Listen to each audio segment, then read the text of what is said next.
Hello friends, welcome to another episode of IPGAFI Fulfillment and welcome to Wabba-dabba-doo, shabba-labba-doo. I started talking Simlish there, for all you Sim fans out there. Yeah, just for you, that's my Free Thought Fridays. Welcome to Free Thought Fridays. Sorry it's not posted on Friday. I had a very busy day yesterday and unfortunately it just couldn't be performed. And I'm very disappointed in myself. Genuinely actually quite upset about that, because it's the first... Is it the first time? Excuse me. Yeah, I believe it is like one of the first times I've actually been behind. So no apologies. Very, very sorry about that, and I hope you're all not upset with me and distraught and, you know, miserable and depressed and so on and so forth. So, what's been going on this week? This week has been the busiest week in restaurants in England, as far as I'm aware. It's the week for being in a Christmas party or serving a Christmas party or Christmas party or Christmas and parties. It's that kind of week. And funny enough, I've also witnessed quite a few posts on the internet. I think it may be coincidence, it may not be because it's that time of year, relating to...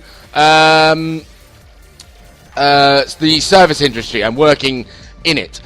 Now, I've gotten a little bit tired of seeing this kind of customer-employee disagreement, I'd call it, if you want, as to what customer service is about. Because everyone seems to want to define it differently. Of course, the customer's gonna describe it differently to the employee. But actually, the magic of customer service, and I don't know why I've called it magic, maybe ironically, the magic of customer service is, it probably is actually, you can kind of define customer service simply by asking a customer what they think customer service is. And you know what, I said that, and I'm thinking that is, in my mind now, that's pretty much it. If you want a definition of customer service, don't ask someone who works in the industry, ask the customer. And yeah, I've got a little fed up with it all, because it just seems to be going on for ages. And I guess one thing that gets missed out, we all talk about the wages, we talk about the hours, we talk about people who are rude, we talk about people who are mean, we talk about job description, we talk about everything, other than the one simple fact that just needs to be remembered and hold true in the entirety of customer service and the industry and how it operates, is the simple fact that you are dealing with people. It is people dealing with people. That is it. You've got two people trying to make a transaction happen, and the irony of it really is the fact that in customer service, both people really should be pushing towards the same goal at all times. That should be it. Both customer and employee should at the same time be looking to get the customer what they want. That you literally couldn't get any more straightforward than that. And perhaps that's part of the frustration in why it doesn't quite happen that way, because sometimes it just can't happen. And believe me, I mean, certainly from my perspective, I know from other people's perspective, when an employee can't give the customer what they want, it is just that frustrating, because they understand that that's what they're supposed to do, and, you know, it kind of blows.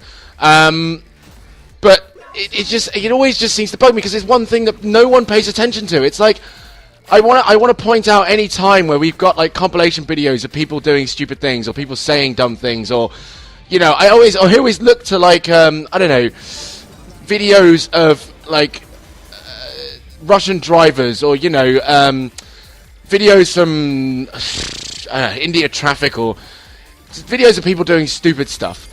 And again, the way that we all interact with them, the way we all talk about them and stuff like that, and you're like, this is human beings, this is the human race as we know it. And in customer service, these are the kinds of people that we probably will come across, and these are the kind of feelings that we get when we work in that industry. These are the kinds of emotions that we go through when we serve people like this. And I know it seems unfair to say so, but this is it. When you watch a video of someone, you know, slipping up on ice and going, "Oh, I didn't know that was going to happen," and you're like, "Are you kidding me? You're walking on ice." Again, that's kind of what we go through. Everyone goes through it. Everyone goes through the sensation that we go through in customer service. It's because it's part of a human interaction, and it's just the saddest part when really in the role everyone just wants the same thing to happen. You want to give the customer the product, you want to give it to them well, you want them to be happy about it so they come back and buy it again, Continue to spend money so that you can get paid your wages, and you just want everyone to be happy. I think the biggest parts of that really that bug me is I guess when both the employee and the customer in different scenarios don't understand that it can't always work this way. And when I say can't, I genuinely mean can't. I know people will be out there going, "Oh, Dan, don't say can't. This is customer service. Everything's possible. We can turn a camel into a mouse. If a customer needs it that way, that's how it's going to be done." No, sometimes things really can't be done, and maybe sometimes things shouldn't be done. As I could go into full example now, but I'm not going to, because I'm long. But yeah, sometimes things really just shouldn't be done. I don't care how good it looks for the customer or how happy that customer is going to be about it. Sometimes there are just some things that just shouldn't be done. And I know it's vague, and I know it's annoying that I'm being vague, because I just don't have time to go into specifics. I could literally talk all day about this. And if you want, you could refer to my restaurant work video I did for my Free Thought Friday last week, I believe it was. But no, there are just times where it just can't be done, and I know it's frustrating, and I know that a customer will probably get really annoyed about it, and you'll probably get told off by your boss about it. But I just get frustrated because it's like, in the business side of things, obviously they expect every customer to be served well, and they probably expect everything to be done perfectly. And I can just say right now, anyone who's watching this, whether you've worked in customer service or not, I want you to hear me out. I want you to hear me out right now, and I want you to hear me loud and clear. There should not be any employee that you come across that does not want what you want. If you come across, that's when you found a bad employee. When they do not want you to have what you want, in terms of they don't want to give you the product that you want. Not they can't, they don't want to. That's the difference. If there is an employee who wants to give you what you want but can't, that's different. That's not them being a bad employee. That's not them not doing their job. That's them they're telling you they cannot do their job because they don't have the tools to provide you with the service that you're looking for. All right? Simple. To employees out there, I only want to say, it should really be common sense by now, unfortunately, but I guess it feels almost pathetic that I have to reiterate it. When you sign up to work in customer service, you are signing up to be working for, essentially, some of the worst, most horrendous, most vile, disgusting human beings on this planet. That is what you're signing up for. You are. However, you are also signing up to work for some of the most generous, lovely, heartwarming, and inspiring people in the world. You don't know who you're going to come across. So do remember that as well, because it's not just about the arseholes. For every arsehole you serve, you probably actually end up serving, I reckon, about 20 lovely people. But because we want to dwell on the arseholes, we forget that there are really nice and lovely and wonderful people out there. Don't forget about them, because those people you signed up to serve as well. So serve them with every tiny little morsel of energy in your body. Serve them with every inch of smile you have inside you, because they're there too. And if we don't show appreciation for the wonderful people that we serve out there, then what's the point of having wonderful people out there? We could just assume that everyone is actually a dick, and and that's it.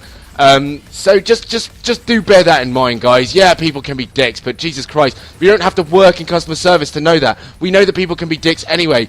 Let's all look at Hitler for just a second, yeah? Did anyone work in customer service to know that he was a dick? No one did. Not a single fucking human being worked in customer service only to find out that Hitler was a penis. No.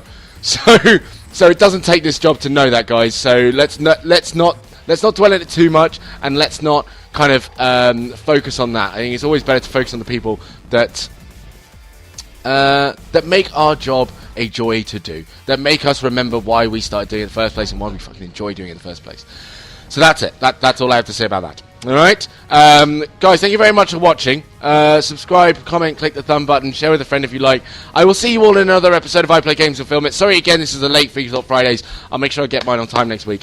But yeah, I realised I said I was going to do American culture at some point. I decided nah, because I just can't do it. It'll probably be on a random Dan Talks episode or something like that. But yes, guys, thank you very much. Take care, much love, bye bye.